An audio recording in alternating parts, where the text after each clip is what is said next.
Chhatrapati Shivaji Maharaj terminus पासनं airport station पर्यंतचा हा जो काही एक सेक्शन आहे याच्यामध्ये आज टीबीएम ही टनेल पूर्ण करून बाहेर आलेली आहे।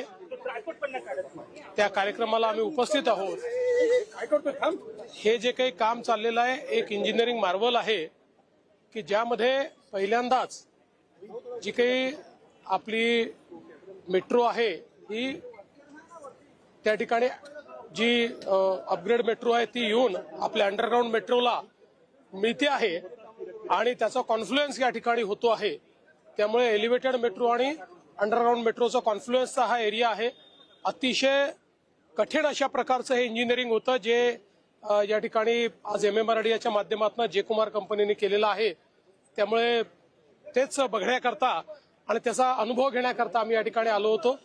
आपल्याला कल्पना आहे की मुंबईमध्ये मेट्रोचं काम अत्यंत वेगाने चाललेलं आहे आणि पुढच्या वर्षीपर्यंत 150 किलोमीटर मेट्रो ही डिलिव्हर झाली पाहिजे या गतीनं आमचं काम चाललेलं आहे। मला विश्वास आहे की मुंबईकरांकरता ही मेट्रो एक नवीन लाईफलाईन म्हणून या ठिकाणी काम करेल। आज छत्रपति शिवाजी महाराज टर्मिनस से एयरपोर्ट स्टेशन तक का ये जो सेक्शन है यहाँ पर एलिवेटेड मेट्रो और अंडरग्राउंड मेट्रो का एकत्रीकरण एक कॉन्फ्लुएंस ऐसा तैयार किया गया है। उसका जो टीबीएम है वो आज बाहर निकला हुआ है। एक बहुत ही मैं ऐसा मानता हूं कि रोमांचक इस प्रकार का एक क्षण है क्योंकि एक प्रकार का नया इंजीनियरिंग मार्वल ये मुंबई मेट्रो के माध्यम से यहाँ पर तैयार हो रहा है। MMRDA ने ये काम बहुत तेजी से हाथ में लिया है। जे कुमार कंपनी ये काम कर रही है और आप लोगों ने भी देखा जिस प्रकार से बहुत ही डिफिकल्ट कंडीशंस में इस काम को यहाँ पर पूरा किया गया है। इसके स्टेशंस भी आप देखेंगे तो भी बहुत डिफिकल्ट कंडीशन में वो स्टेशंस तैयार किए गए हैं।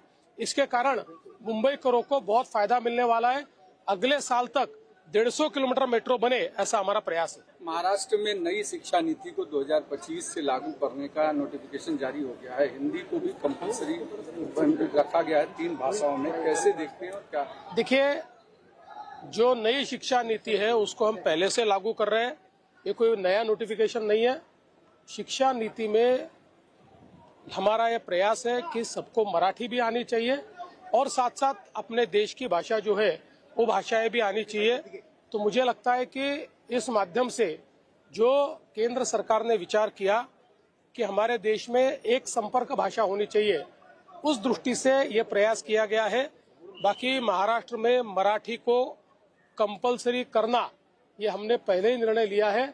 महाराष्ट्र में हर एक को मराठी सीखना ही होगा, लेकिन साथ साथ वो अंग्रेजी भी सीख पाएंगे, हिंदी भी सीख पाएंगे और कोई उनको लैंग्वेज सीखनी है तो वो भी सीख पाएंगे।